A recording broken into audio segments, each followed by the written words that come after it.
Have you suffered wrongdoings? Suffered injustice? Suffered betrayal?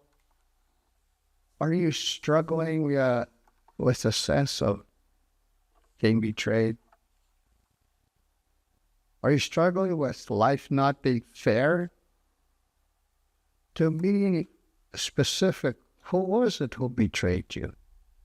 Maybe you can point to that person and say, that person, this person. Who gossiped about you and really hurt you? Who did you in?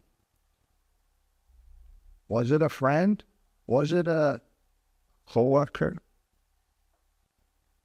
Have you, as a result of it, turned away from God because of that experience? Because you suffered wrong? And that experience I call raw deals. Do you question God? God's goodness? Do you question His character? You know, God is available for you and me. He meets us. He comes to us in His Word, and He wants to teach us. He comes to meet our need, and He even prepares us for the future from that experience.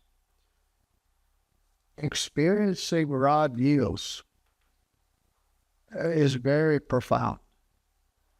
Very, very profound. You know, as a young man, I suffered hands by the man who violated. I was devastated. I was crushed. And it would leave me never to be the same ever again. I felt like an outcast. I felt like a reject. I felt like a misfit. I felt as if I was living in no man's land. I didn't belong anywhere. I had lost a sense of purpose. More so, even though I didn't know the meaning of life or the purpose of life, I even lost the very little that I had because of those experiences. Raw deals of life are real. They're profound. They can drive a person mad. They can drive a person to a direction that is even more destructive for them. Do you feel like an outcast? Can you relate to what I'm saying to you about raw deals that I've suffered? Do you feel like a misfit, a reject? Do you live as if you think you're living in no man's land? In this place of devastation?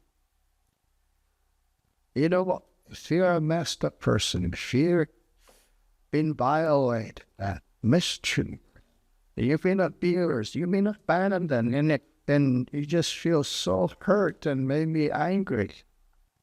Maybe you feel like a misfit, an outcast, a reject. And the pain of that experience is constant with you. As you live with that experience, it drives you further and further, deeper and deeper into the depths of, maybe to a point of no return where a person commits suicide. Before we come to that place of suicide, and I've had suicidal thoughts, I've had a suicidal attempt. You need to ask yourself this question. Why am I sinning here? You know, we can sit in our midst. We can sit in that experience. We can just kind of just bury ourselves in that experience. You can sit there when you're a teenager, when you're in your 20s, 30s, 40s, 50s, 60s, even 70-year-old, 80-year-olds is sinking their tragic childhood experience. You know, being close to raw deals like I know, yeah, we can cry about it. Tears are real and genuine and bitter. In fact, tears coming down so hard sometimes you can just taste the bitter salt in your mouth. And your eyes sting with pain. But it's not just this physical pain, it's your thoughts, right? You're tormented. You can't even sleep. You have these flashbacks, anxiety attacks. They're triggered by the five senses: the sight, the sound, the smell, the taste, the touching. I learned it. And when I call this stuff raw deal, it's true. The question you need to ask yourself is, why sit we here eternally, Dad? Why are we sitting here? Get up. It's not right what you do. It's not right what I'm thinking. It's not right that I just sit here and admire thing that I will. It's not right. We feel justified to get in to do this and wrong and feel okay about it. It's not right. Nobody can tell you that it's wrong what you've done. You have to say that to yourself. First thought I have for you dealing with raw deals is to ask yourself, why am I silly? Second thing is, ask yourself, it's not right what isn't good. The third thing is, this is a day of good tidings. There is opportunity to experience victory, to recover from that awful experience. And God does His marvelous work. And the glory of God, the courage of God, shines from your open heart and blesses others.